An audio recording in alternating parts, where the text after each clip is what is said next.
বাংলার রাজনীতিতে কি আবার ফিরে আসছে সেই পুরনো অন্ধকার? ক্ষমতা হারানোর পরও কি থামেনি রাজনৈতিক সন্ত্রাস? নাকি এটাই বাংলার নতুন বাস্তব? তুই বিজেপি করিস, তাহলে তোর রাস্তায় বেরোনো অপরাধ। নৈহাটির ঘটনাকে ঘিরে এখন ঠিক এই প্রশ্নই ঘুরছে সাধারণ মানুষের মুখে মুখে। কারণ যেভাবে এক বিজেপি কর্মীকে রাতের অন্ধকারে রড লাঠি দিয়ে পিটিয়ে প্রায় মেরে ফেলার অভিযোগ উঠেছে, তা শুধু রাজনৈতিক সংঘর্ষ নয়, এটা যেন খোলা রাস্তায় রাজনৈতিক প্রতিশোধের নগ্ন প্রদর্শন।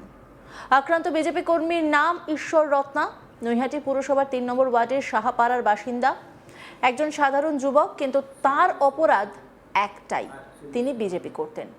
পরিবারের অভিযোগ, প্রতিদিনের মতো সেদিনও রাতে খাওয়া দাওয়া করে এলাকার গঙ্গার ঘাটের দিকে গিয়েছিলেন ঈশ্বর।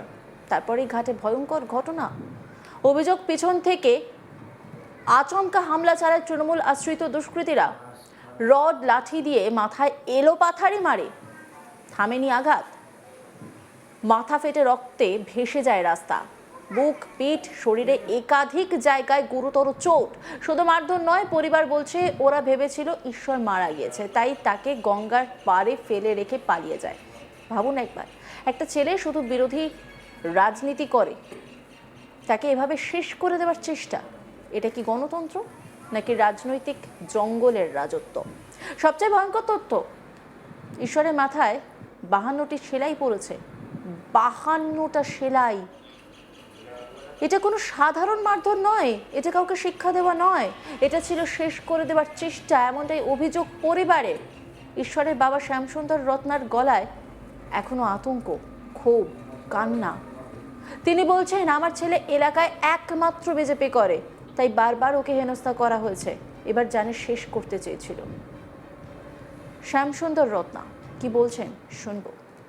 আমার একটা নাতি, ওকে নিয়ে যায় একটু খাওয়া খাওয়া খায়, বাড়িতে খাওয়া, সেই জিনিস খাইনি, কিন্তু গিয়েছিল ওইখানে যাওয়ার পর সঙ্গে সঙ্গে অ্যাটাক করে। কোন জায়গাটা? এই দাদুরাম আশ্রম ঘাটে। সঙ্গে সঙ্গে ওকে বাঁশ দিয়ে, লাঠি দিয়ে, রাড দিয়ে ওকে পিটাই সঙ্গে সঙ্গে করলো। মরার মানে ওরা মনে করেছে কি একদম মরে গেছে, তখন গঙ্গায় জলে উঠিয়ে ফেলে দিল। এখন দু একটা ছেলে, সেটা আমি চিনতে পারলাম না, এসে আমাকে খবর দিল, তাই আমি দৌড়ে গেলাম ওইখানে। তো দেখছি ওইখানে জলে একদম মানে ভেসে যাচ্ছে, তখন ওইখান থেকে তুলে এনে এই তো ঘটনা।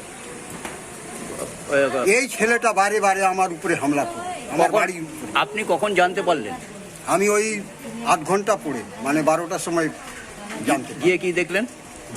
দেখলাম ওইখানে মানে ওর কিচ্ছু ছিল না, রক্ত পক্ত পুরো একদম হয়ে গেছিল, তো জলে ফেলে দিয়েছিল তো রক্ত, সেই জন্য তো আমি বুঝতে পারলাম না। আমি মনে করলাম কি পায়ে ফায় স্লিপ করে পড়েছে, কিন্তু যখন ডাক্তার যখন ট্রিটমেন্ট করছে, ওর হাড়ে দেখবেন ফটো নিয়ে, ওর দেখবেন ডাক্তারের ট্রিটমেন্টটা, ওর যে মাথায় যে হাড়গুলো আছে না, হাড় যে মাথায় গুর্দিতে, ওর হাড়টা সেইখানে 7খানা 8খানা ভেঙে গেছে, হাড় ভিতরে না, উপর থেকে তো দেখা যাচ্ছিল না। সেটাই ডাক্তার যখন বললো, তখন আমি এইখানে গেলাম।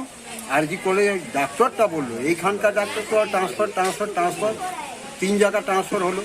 ওইখানে গিয়ে ওখানে বলছিল, তোমরা যেখানে শীঘ্রই নিয়ে যাও, নাহলে আমরা বাঁচাতে পারবো।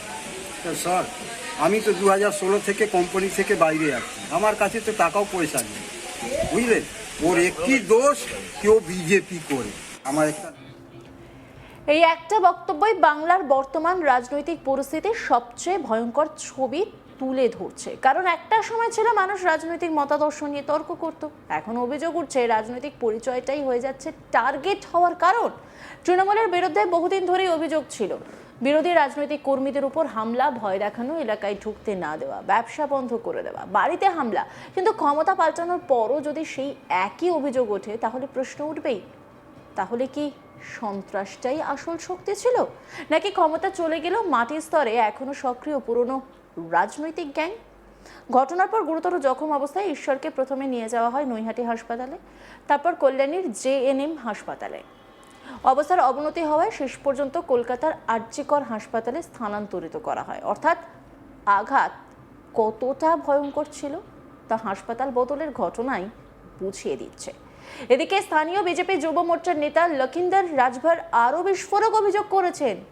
তার দাবি, এর আগেও ঈশ্বরকে মেরেছে তৃণমূল, কিন্তু এবার ক্ষমতা হারিয়েও এলাকায় দাপট দেখাচ্ছে তৃণমূলের দুষ্কৃতীরা।